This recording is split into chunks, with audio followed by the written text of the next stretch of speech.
Glória a Deus, Deus abençoe você. Sou o pastor Leonardo Moreira, pastorei uma igreja no bairro Fernão Dias, aqui em Belo Horizonte, igreja linda, abençoada, Igreja Batista Multiplique.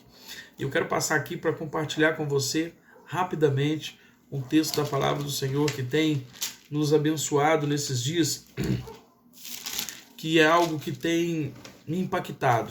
E nós precisamos voltar a prestar atenção naquilo que a Bíblia nos ensina e naquilo que a Bíblia nos diz. Eu quero ler um texto rapidamente com você aqui em Mateus capítulo 24. Eu quero te chamar a atenção para isso. Fique aí em nome do Senhor Jesus e compartilhe, acompanhe comigo rapidamente em nome de Jesus. Mateus 24, versículo de número 4. Mateus 24, 4 diz assim: E Jesus respondendo disse-lhes: Acautelai-vos que ninguém vos engane, porque muitos virão em meu nome dizendo: Eu sou o Cristo, e enganarão a muitos. Os discípulos estavam aqui perguntando para Jesus, quais seriam os sinais que eles deveriam observar do fim do mundo. Então Jesus começa a trazer algumas informações muito importantes daquilo que iria acontecer nos últimos tempos.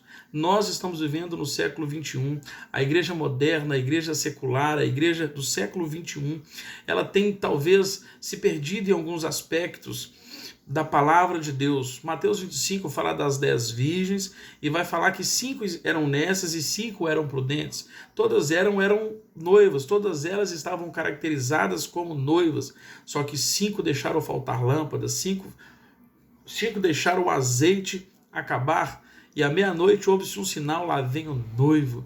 E aquelas 5 virgens que estavam desapercebidas, elas não entraram para as bodas do Cordeiro. Então Jesus aqui ele está falando para os seus discípulos de sinais e de coisas que deveriam ser observadas para que nós pudéssemos perseverar nesse dia e nos manter na presença do Senhor. Eu quero ler também o versículo 6, que diz assim: Ouvireis de guerra, de rumores de guerras. Olhai, não vos assustei, porque é misto que isto aconteça, mas ainda não é o fim.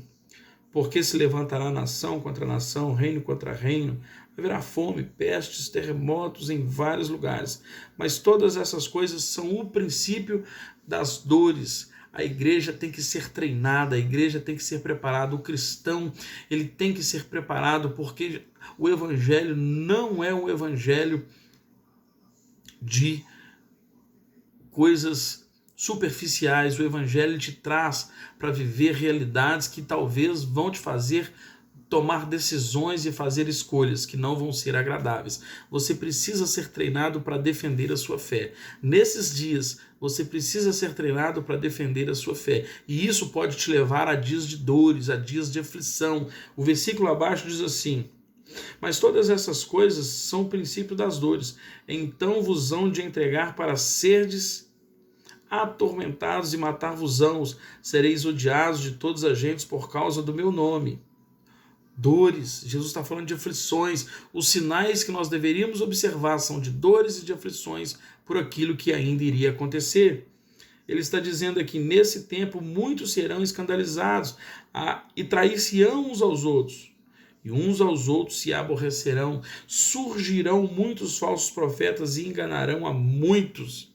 E por se multiplicar a iniquidade, o amor de muitos se esfriaria. O que Jesus estava falando para os seus discípulos? Que no final dos tempos haveriam guerras, pestes, terremotos, muitos levantariam uns contra os outros. A igreja, ela precisa entender isso. O cristão moderno, ele precisa entender isso, que ele precisa ser treinado para viver dias de dores. Nós não podemos ficar só pregando a chave do carro do altar. Nós não podemos ficar pregando a chave da casa do altar. As igrejas não podem ficar só oferecendo benefício para as pessoas. Nós temos os líderes, os pastores têm que treinar os seus discípulos. Era o que Jesus estava fazendo, treinando os discípulos para ficar firme no evangelho. E ele está dizendo que por se multiplicar a iniquidade, o amor de muitos esfriaria. Sabe qual é a obra mais urgente nesses dias? É voltar ao primeiro amor. Pregar o evangelho é tão importante, tão essencial, só que se você voltar ao primeiro amor, tudo isso acontecerá naturalmente. Eu quero compartilhar o versículo 13, que diz assim: Mas aquele que perseverar até o fim, será salvo. Que Deus abençoe a sua vida, que Deus abençoe a sua casa. A nossa oração é para que você persevere até o fim.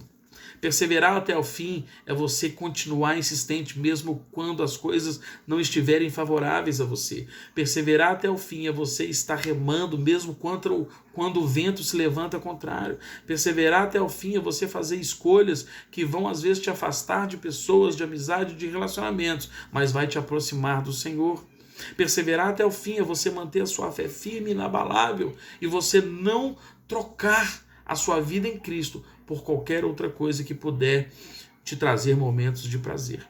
Pastor Leonardo Moreira, eu gostaria de deixar esse texto com você, esse compartilhar, e que você persevere até o fim, em nome de Jesus. Deus abençoe.